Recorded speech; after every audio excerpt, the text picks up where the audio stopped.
Hi friends, இன்றைக்கி ஒரு morning routine பார்க்கலாம்.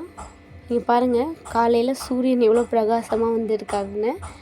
அப்படியே வாசலில் ஒரு குட்டியாக ஒரு கோலம் போட்டு நம்ம ஒர்க்கை ஸ்டார்ட் பண்ணிடலாம். ஃபஸ்ட்டு ஒரு காஃபி போட்டுக்கலாம். டெய்லியும் ஒரு காஃபி, மார்னிங் காஃபி குடித்தா தான் அந்த டேவே ஃப்ரெஷ்ஷாக இருக்குது. பால் காய வச்சு காஃபி போட்டு எடுத்துக்கலாம். சுகர்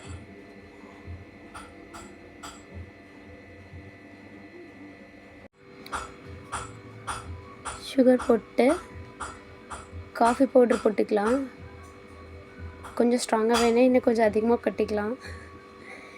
காஃபி பவுட்ரு போட்டு பால் நல்லா காய்ச்சிருச்சு பாருங்கள், நல்லா பொங்கி பொங்கி வருது. இப்போ காஃபிக்கு இந்த பால் எடுத்து ஊற்றி ஆற்றிக்கலாம்.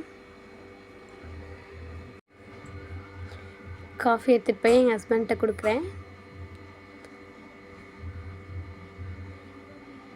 அப்படியே பாப்பா கொஞ்சம் கடையில் சைடில் வேலை செஞ்சிட்ருக்காங்க. கடைக்கு வந்து அவங்களுக்கு பால் பாக்கெட் எடுத்து கொடுத்துட்ருந்தாங்க. இன்றைக்கி நம்ம வீட்டில் முருங்கைக்காய் பொரியல் குழம்பு பண்ண போகிறோம். முருங்கைக்காய் பாருங்கள் மரத்தில் எவ்வளோ இருக்குதுன்னு. போய் பறிச்சிட்டு வந்துடலாம். பறிச்சிட்டு வந்தாச்சு. எவ்வளோ முருங்கைக்காய் பறிச்சிட்டு வந்திருக்கோம் பாருங்கள். முருங்கைக்காய் கட் பண்ணி எடுத்துக்கலாம்.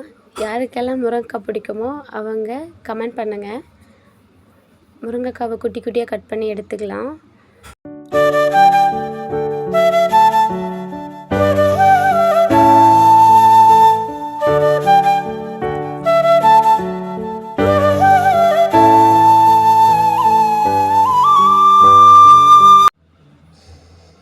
எண்ணெய் ஊற்றிக்கலாம். எண்ணெய் நல்லா காஞ்சதுக்கப்புறம் கடுகு நல்லா பொரியட்டும்.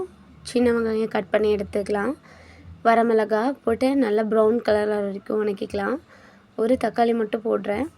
ஒரு தக்காளியை குட்டி குட்டியாக கட் பண்ணி எடுத்து வச்சுருக்கேன். தக்காளியை அதில் ஆட் பண்ணிக்கலாம். தக்காளி நல்லா பேஸ்ட் மாதிரி ஆகட்டும். நல்லா வதக்கி எடுத்துக்கலாம். பாப்பா அதுங்காட்டி எனக்கு முருங்கைக்காய் எடுத்துகிட்டு வந்து கொடுத்தாங்க.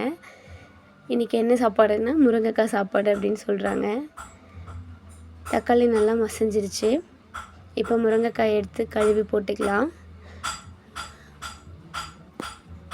அந்த காலத்தில் ஸ்நாக்ஸ் ரெசிபியாகவே முருங்கைக்காய் சாப்பிடுவாங்களாம். இப்போ நிறைய பேர் இது சாப்பிட்றதே இல்லை.